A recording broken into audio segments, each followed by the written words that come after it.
What's good, Pack Nation? What's going on?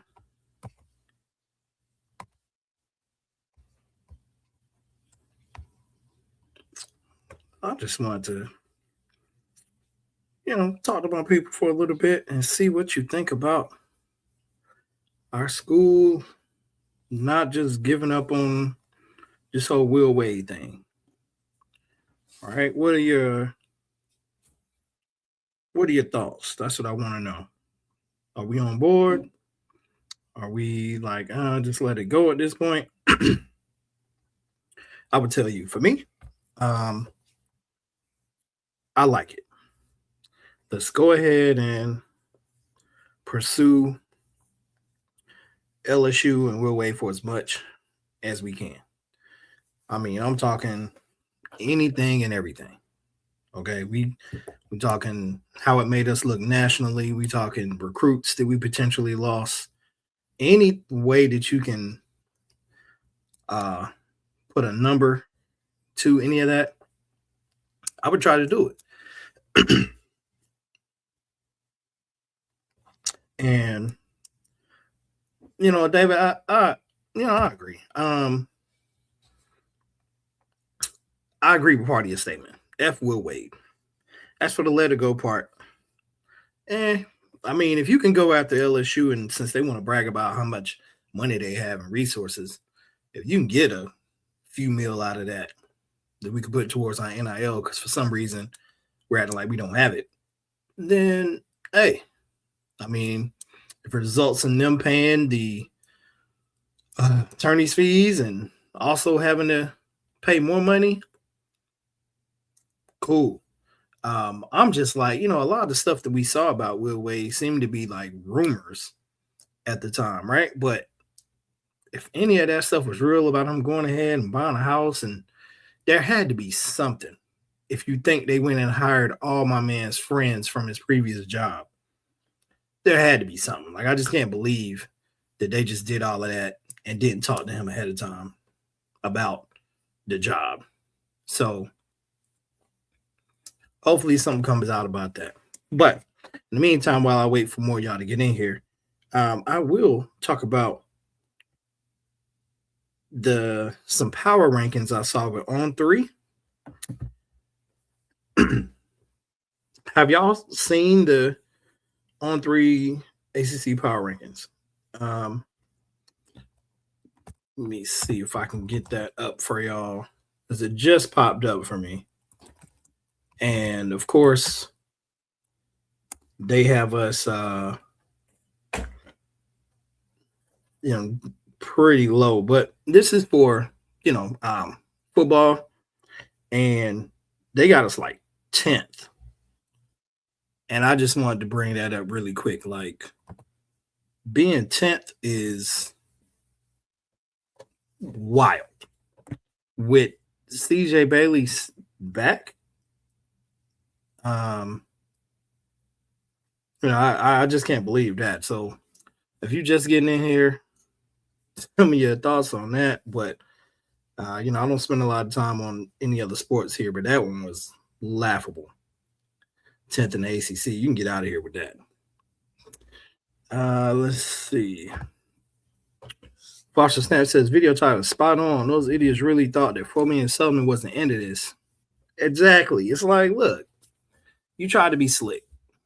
You were like, okay, we're gonna give them that little buyout, and then they're gonna let it go.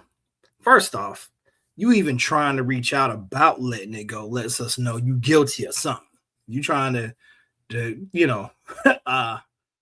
make sure that you close all these loose ends. But I need NC State to actually do something since you brought this up. Since you didn't just say, yeah, you got to do something. You can't just continue to be like, oh, we puff our chests out a little bit and then do nothing. Like, I feel like at this point, you got to see it through.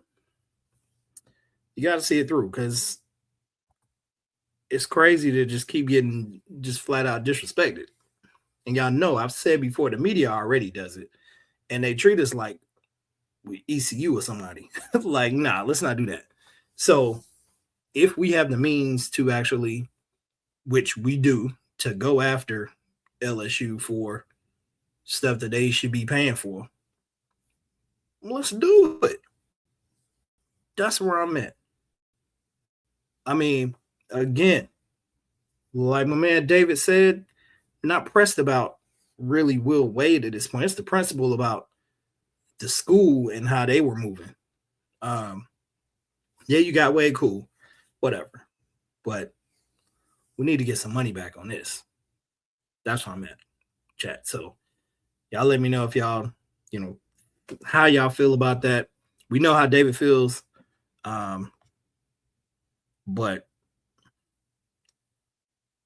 I'm just like, nah, we gotta do something here. David says, I'm more interested, says 611 Rim Running Project. They're talking about overseas. Do we have the funds? If so, let's go get them.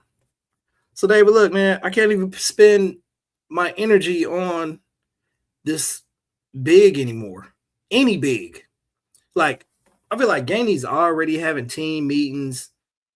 He's like, you know what? Let me go ahead and just get with my squad. I don't have any confidence on them bringing another player in that's going to help us. Now, I hope I'm wrong. I know it's rumblings, but we've had this before, right? The last dude, we thought like, oh, it's all but said and done. We got him before the dead period. It's going to be a quick move, nothing. I can't get excited about it. So we may just end up having to see if Gainey can really, really coach and have some luck, right? He's going to have to take Evans, manage his minutes, make sure he's not in foul trouble. When he plays small ball, he's going to have to change his style of play to go a few minutes, couple minutes, maybe not even that. If it was me, I'd be like, look, pull Evans with like a minute before a media timeout if he needs some rest, which he shouldn't, but if he does, and then you bring in whoever you're going to have back him up this small. And then as soon as you come in from the timeout, he's right back in. Like, it's so crazy that we don't have this big that we need. It's crazy. It's frustrating. And I'm just like, yo, I'm not going to keep checking my phone, hoping for a commit when it's just not coming.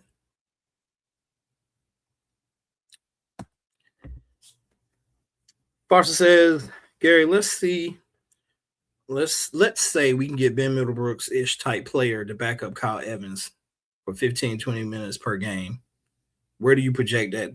Okay. So if we were able to get someone like a Ben Middlebrooks to back up Evans in this scenario, I'm not even looking for the guy to play 15, 20 minutes. That's generous.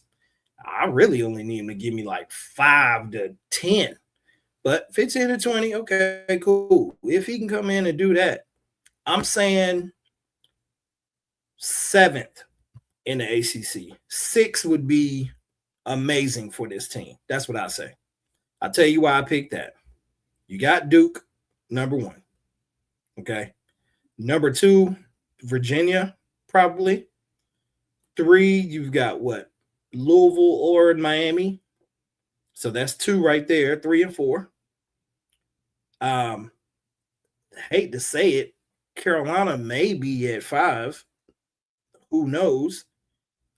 So then that would put us 6 or 7th. I feel like I'm missing a team. We don't even know what Florida State might make some noise. Who am I missing? I feel like I'm missing somebody. Duke, Virginia, Miami.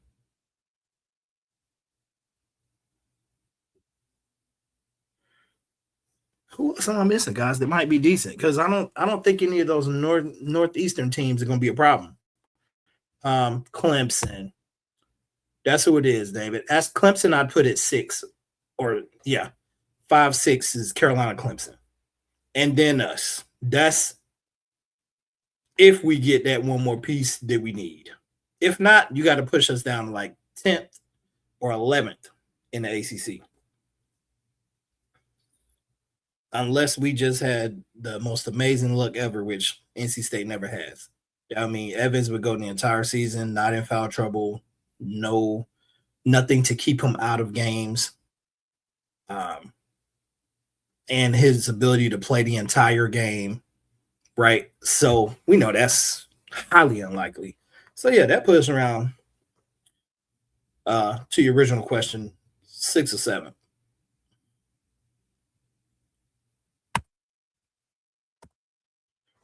David says, would love for this team to take an overseas trip this summer. Bonding and those 10 practices will come in handy. Hate thinking about small ball. Yeah, the overseas trip is great. I know it was like every 4 years or so they were doing something like that. I don't know when the last one was. But yeah, that would be a good move. That's for you hate thinking about small ball. I get it. Me too, man. Like, but it's the thing is,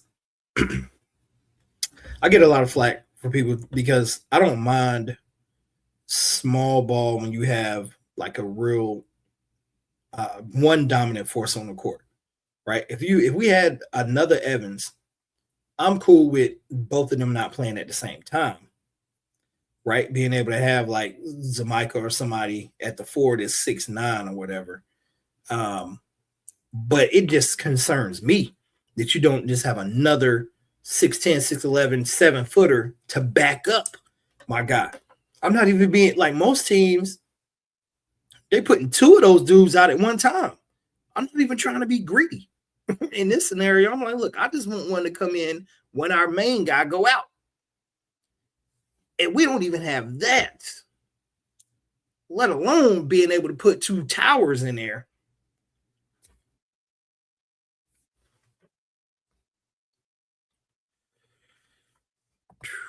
David says NCAA changed the rules on those overseas trips. You can go every year now. Okay, well, that's good to know.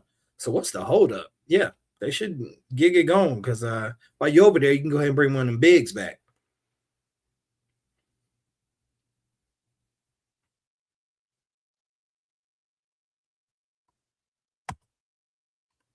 Joshua Smith says, yeah, our big won't be allowed to play like other bigs. Will, that's why we must have multiple options. Fair statement. Guess says, how much of this situation is about institutional integrity versus competitive advantage? That's a good question. So it might be, I think it could be 50-50, right? The integrity is big because, first off, you don't want other schools just thinking they can just move like this. In addition to, it's the principle, like, okay, you did just come and play us and you think you got over. So you got to get that. But we need to have those funds. Like if we was super, super paid and the money wasn't even an issue, it'd be different. But we could use that money if we happen to get, some type of settlement.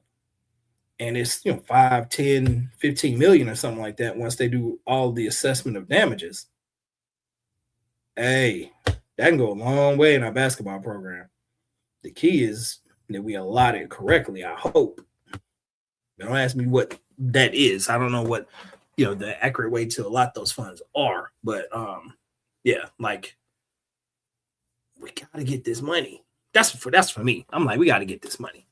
Number one. And then it's, we got to save face. That's how I look at it. But it's still about 50-50.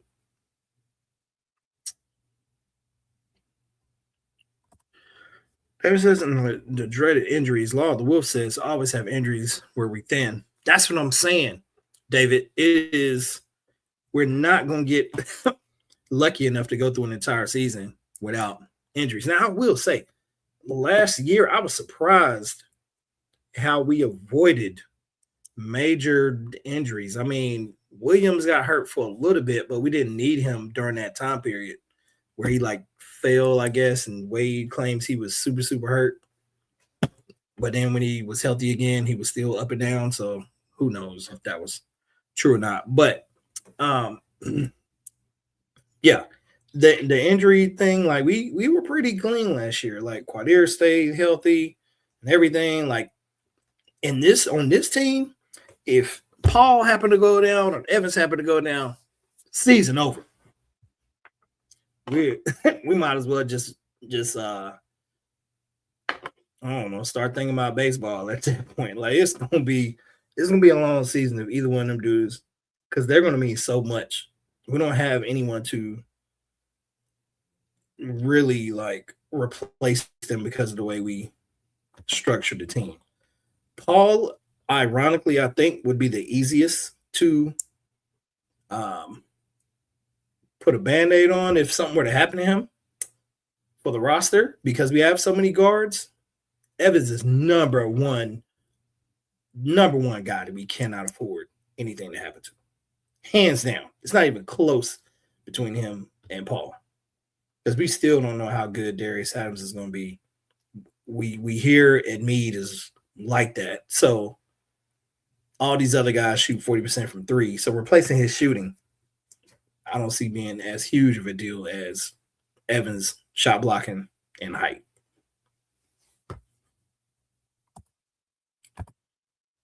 MPLS says, from your perspective, did NC State have any realistic alternative, or was standing firm the only option?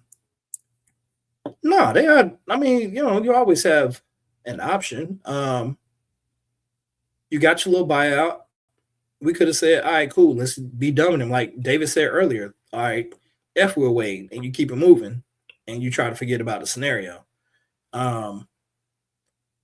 But I think people are prideful. There's somebody over there, might be Boo. He was probably like, you know what? Nah. And then you get the boosters in the mix, and they're the ones that really, really pay attention to rumors and stuff like that. And so it's like, look, if you want more of my money, I need y'all to look into this. Well, could have been some pressure like that. I know if it was me and I was given enough to apply pressure or put my name on the athletic director position, I'd be like, look, nah, we're not just gonna lay down like this. Y'all got to do something if y'all still want me to fork up these dollars.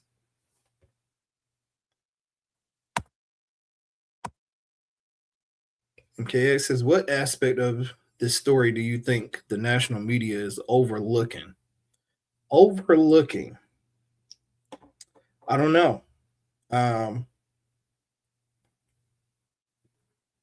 yeah, I don't know what they're overlooking. It's been pretty well reported that he was only here for a year. He left pretty quickly um, after making promises that he didn't keep.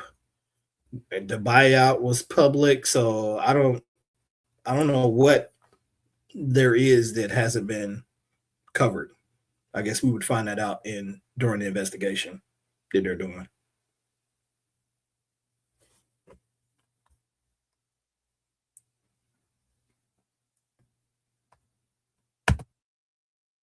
Pig said it'll be interesting to see whether this has any lasting impact on recruiting, conference relationships, or public perception. Yeah, so the recruiting part, I think the way he moved and has struggled to get recruits to LSU has been in our favor. Parents, recruits, whatever, they understand like that move was slimy and they don't really want to rock with him. So I don't see that hurting us currently. Um, like I said, if we were to pursue and get some type of compensation for how it went down, that would help. As for conference relationships, I don't think it's gonna have any impact on that. And public perception, that could be big. Like I said, it could be, look, y'all think this and this about NC State, but they actually did this. They have people over there that actually pay attention to what's going on. They got their ducks in a row. You want to be careful on how you move if you're trying to think about getting over. I don't know how many schools try to do that, but I think it can only be a positive viewpoint. It's not like we are going after the guy and he didn't do anything wrong. We're not being a bully in this situation.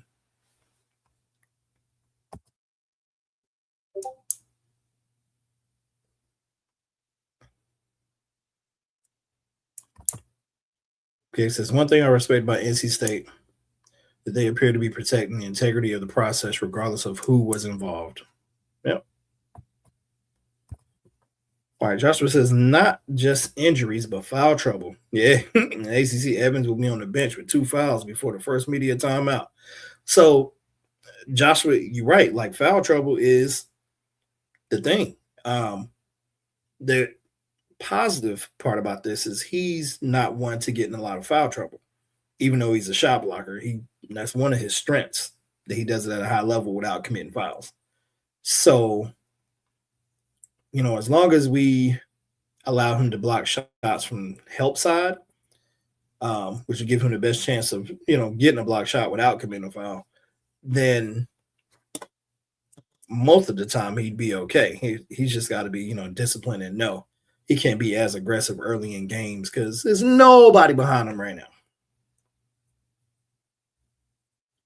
But this whole thing could be null and void in a few weeks. We get some surprise signing. I mean, Gainey looks like he don't have a care in the world. Like his team is great. He's not really missing anything. I mean, he says it, but his energy seems like, oh, we're good. Like he knows something we don't know.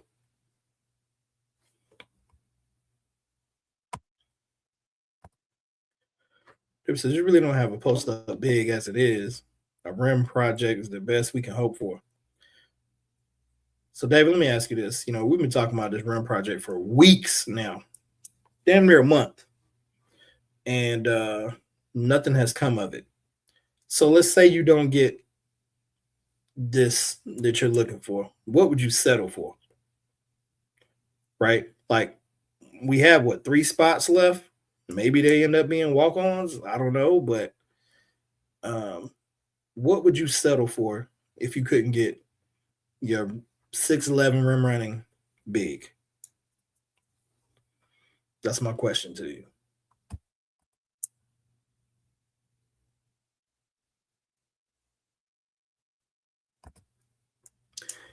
PLS says sometimes doing the right thing isn't the easiest thing, especially when major programs are involved. Okay. It's a decent point.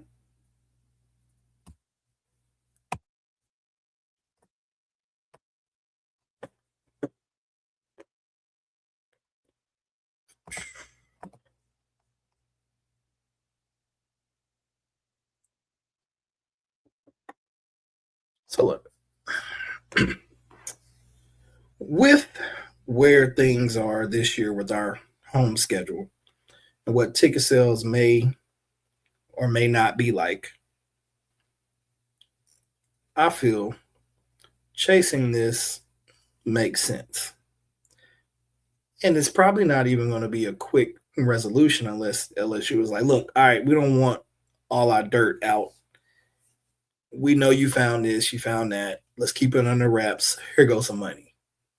If they don't take that approach and they try to fight this thing, it can be drawn out. But even down the line, getting millions for this can help keep us from falling behind revenue-wise. Because I'm telling you, we have covered this in previous lives. This daggone schedule so far is so pedestrian. It's like the irony of it is our strength of schedule is going to be phenomenal, right? Playing a tough schedule. You play all those y'all asked me about where I think NC State is going to land. Well, all the schools ahead of us, except for probably Clemson, we play on the road. Carolina road, Duke road, Louisville, we don't play on the road. That's one. Miami road, like Virginia on the road, Virginia Tech on the road. Like we going to all these schools on the road, and we don't get any of them back in our arena. So it's like our strength of schedule is going to be phenomenal. We're going to have a lot of quad one opportunities, but our home games are not going to be like that. And we really have to lean on this TV revenue, I guess, because I just don't see. I'm hoping that our fans show up for a first-year coach that's one of ours, Gainey, but the hype doesn't seem there right now. Like I'm not hearing it from any of you all. You're like, yeah, I'm definitely going. I've had people tell me I haven't bought my season tickets. I'm a wait and see type thing, which is a little unfortunate, but it's understandable. Like I said, I got mine early, so I couldn't make that move. But for some of you, I get it.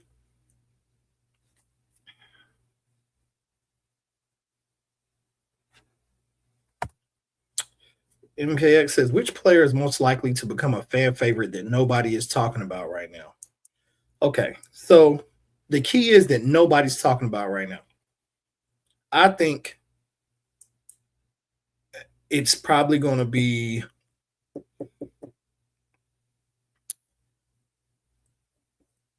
Zamika Wilkins. And I've said it in my last video that, I just get the vibe he's going to be a bigger piece than what we think about right now. And his loyalty, it sort of flew under the radar. Like, we were so invested on trying to get Paul back, and then Paul comes back, plays for his third coach. Okay, yay. But Zamika needed just as much props because my man didn't even go in the portal. Paul went out there trying to shop us around and everything, but Mikey was like, yo, I'm here. It was no rumblings. Like, oh, he's looking at my man was like, yo, I'm here. I don't care what y'all. He was at the press conference. Like, it's a different type of energy. And if he comes in and plays like I'm hoping he's going to play and how coach talks about he's going to be good for us, I think immediately he becomes a fan favorite because it's like, yo, this guy really is one of us, committed to a whole nother coach. Like, stayed. Matter of fact, he didn't play for Keats, but he is the guy. Now, who people are talking about is probably going to be this RJ King guy because he's going to be the hustle guy, right? And fans love the guy that does the little stuff, that doesn't really ask for the shine or credit or any of that. So if he's going to be out there diving on the floor and, playing great defense, he will probably be a fan favorite. But the one nobody's talking about right now, I think it's going to be Zamika. Just my 2 cents.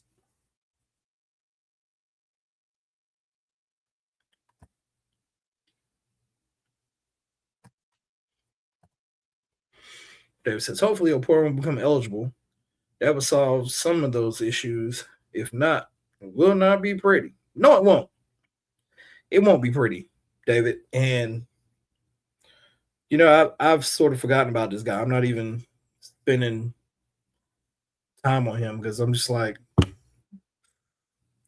we had all this time. Why get to a point where we're going after a guy who has eligibility issues? Like, there's got to be 7-footers that are begging to come to NC State. They can't be that bad. Like, it's got to be plenty of them left that don't really have offers that we can afford. I can't believe there's not something we can't that we're not able to afford.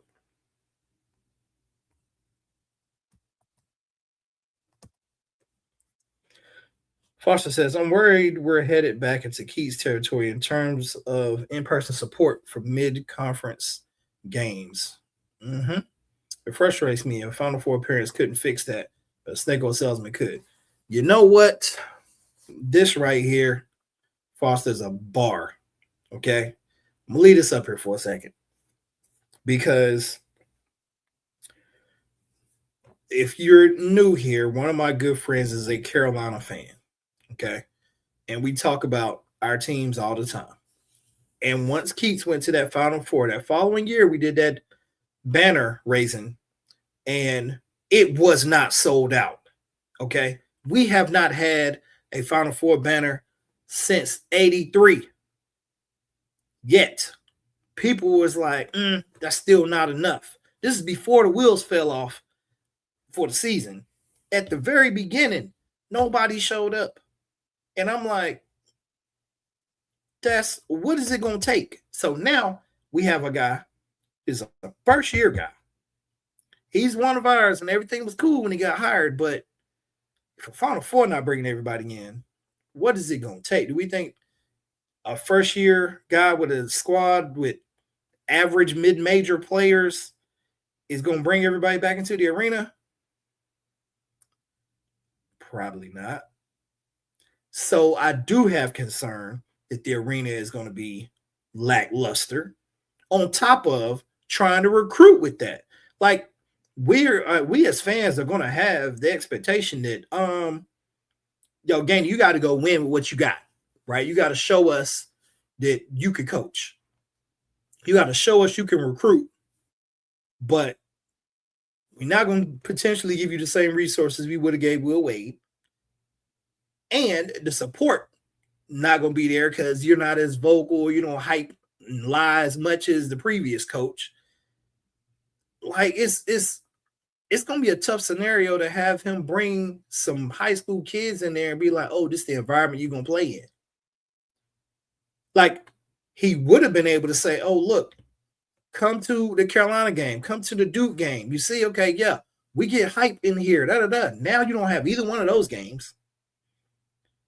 And the rest of them going to be like, oh, let me invite you to the Wake Forest game. Oh, we're playing Pitt. Come see the environment. Stop it. It's going to be wild out here. Like this right here is, I don't know how we avoid this without support. But it's definitely concerning, Foster. So you got a great point here.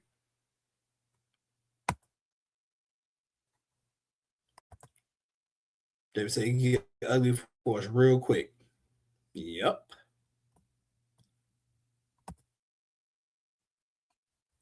Foster, I'm fired up for this season. I want to Gainey since the first hiring cycle. I know if the financial support is there, he can succeed and do it the right way. If that's even a thing anymore. Yeah, if the support is there. That's the thing.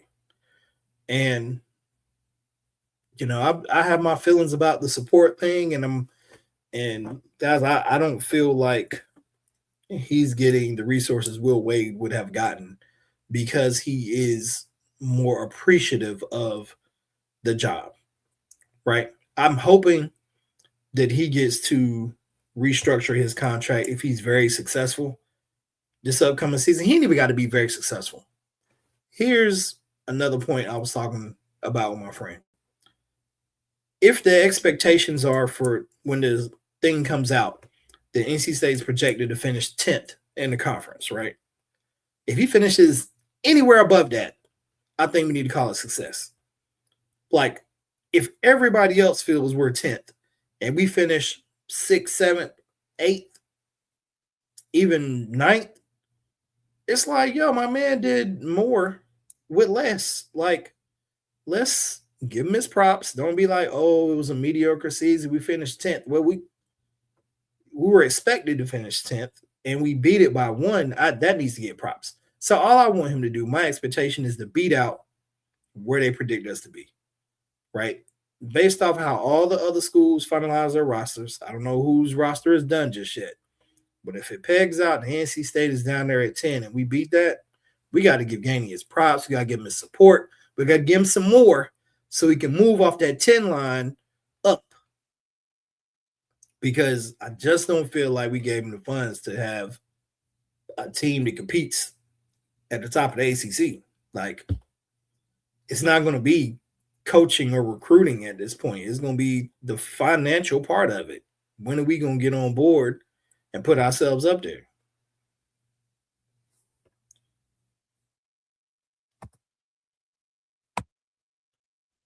David said, Kings the Witty is my pick, but Mikey picks it up also. We good. But if Mikey picks it up also, we good. So I like Witty, but I'm not sure you're going to have a chance to get on the court like that. There's just so many guards in front of him. I'm hoping that he can, work his way into some type of rotation. But year one, I don't see it. Maybe it's sophomore year. But year one, it'll be impressive if Witty can get in rotation and become a fan favorite. Right now, he might be like a Jordan Snell fan favorite, right? Like, oh, it's 30 seconds left on the clock. He get in the game and do something.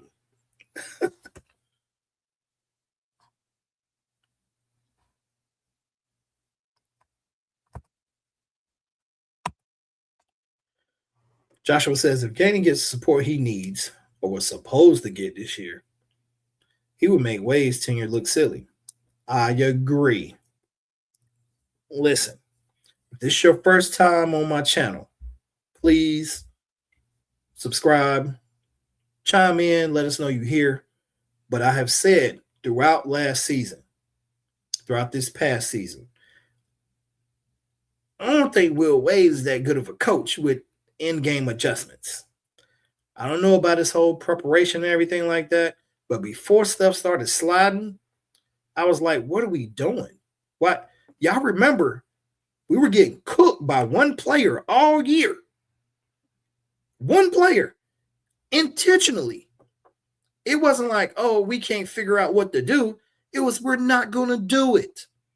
We're going to let this other guy who the statistics say he's not a good shooter, shoot open threes. Okay, he's hit 2 or 3. Now we'll try to guard him. But he hot now. Like, his coaching philosophy was so silly to me that I'm like, this what we was clamoring for? Really? Like, I mean, the talk game is strong, but then you get in game and you look lost. I know he didn't hoop, and he looks like somebody that never hooped.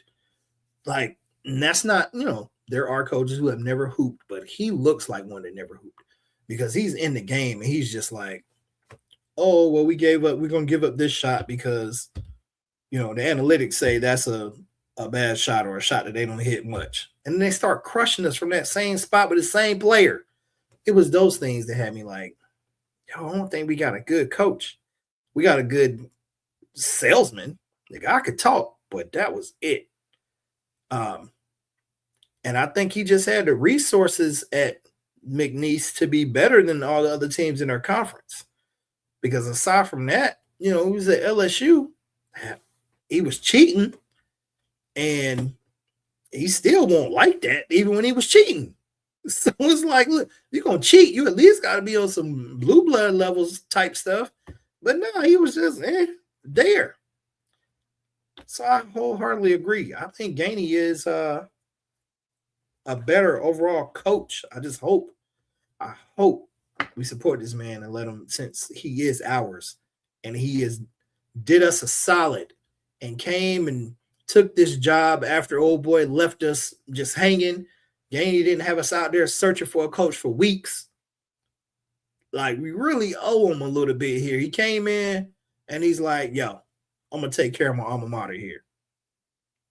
But yet, how we treating him, I don't know. We're going to see.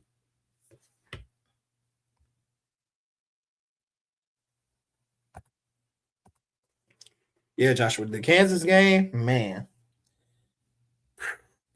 The way that guy just turned into Super Saiyan mode on us and just had the game of his life. He didn't have another game like that all year.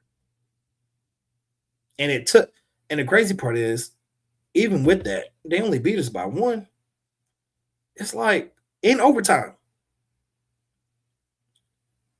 And that's another thing. When it comes to the coaching, if you lose a lot of close games, it's not your players, dog, at that point. Like, if you're constantly losing close games, coaching comes into play. Like the Miami game, right? I'm looking forward with Gainey that we don't have losses that I blame on the coach. If we lose a game because we're not as talented, we don't have the horses, like, playing Duke in Cameron, right? And they've got everybody that they need to just whoop us. Cool. I understand. Like, it's levels to this.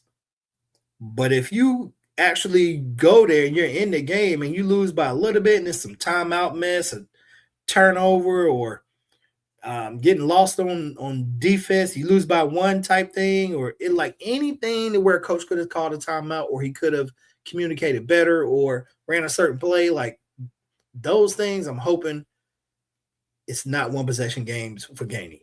If you're gonna lose, lose. Just don't lose a game that you could have changed yourself by just making a different call or substitution, different lineup, those type things. That's really what I'm looking for. If I can see that he's doing those things, then I'm gonna be cool as a fan. I'm like, listen, man, he's doing the best he can with what we gave him.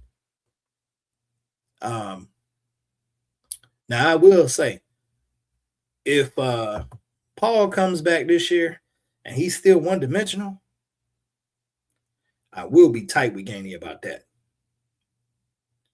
I mean, it is what it is. I know I should be probably more mad with Paul, but listen, you took your time. You let this man stall us out, and we let him come back because we wanted him. Okay, everybody knows that. And then you've mentioned we need to help him diversify his game a little bit, expand his game. And he comes back and he's still just chucking up threes, getting a rebound here or two. Nah, I'm gonna be tight with that, Gainey. That's unacceptable. This man Paul got to come back with a whole new bag that we have not seen, and he has to be better. Him just being a more consistent three-point shooter is not enough. That's still a one-trick pony. I need him to come back and be able to get to the free throw line consistently, have a mid-range. Gainey used to shoot the mid-range, so why would his players be? Now, I know it's supposed to be a bad shot now, but they should still be pretty decent at it. I mean, he's got to come in, shoot the mid-range, got to get to the rim. He's too daggone tall not to be going to the rim. I'm off my soapbox.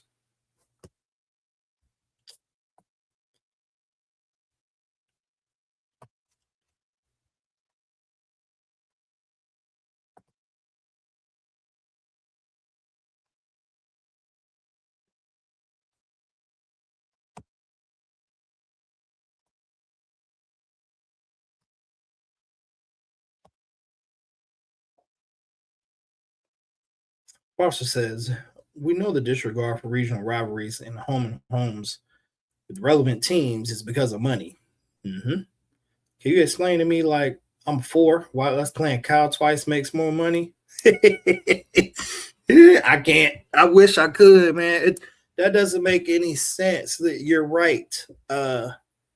Playing it makes 0 sense, right?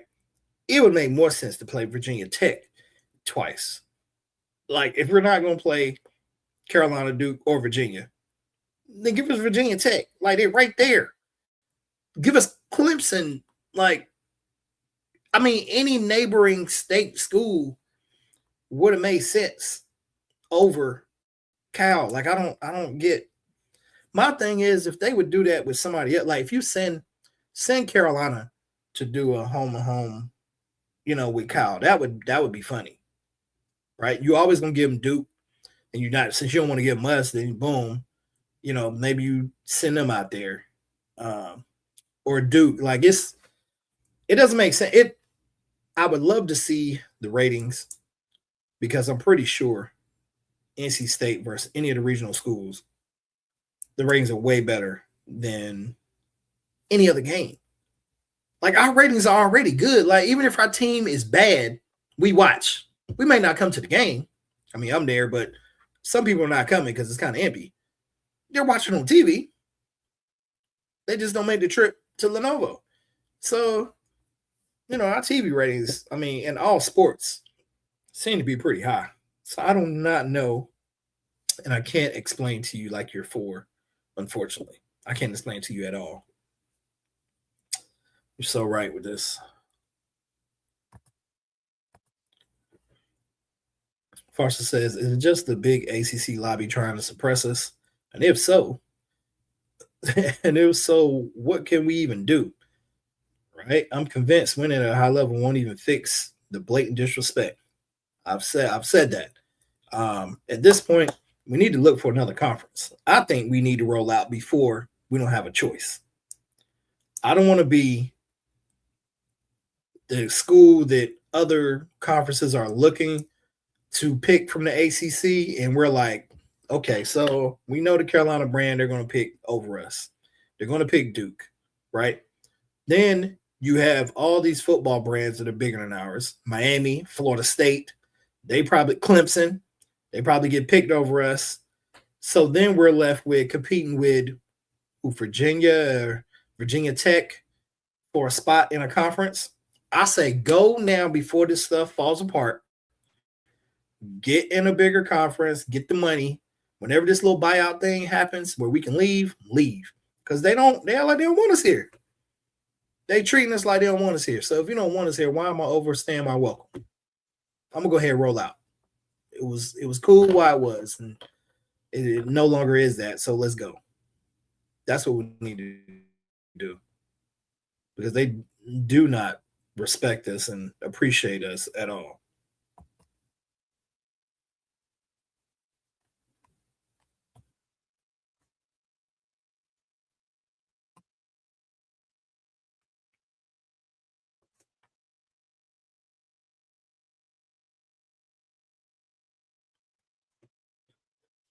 All right, Pack. Well, I appreciate y'all jumping on for this short time. I know the Canes game is about to come on here at 8, so I'm gonna get off here, let everybody go root for the Canes. Hopefully, go ahead and steal this one and lock this Stanley Cup up soon. But as always, I appreciate y'all. Please like, subscribe, share the channel with your Wolfpack family. And as always, go Pack.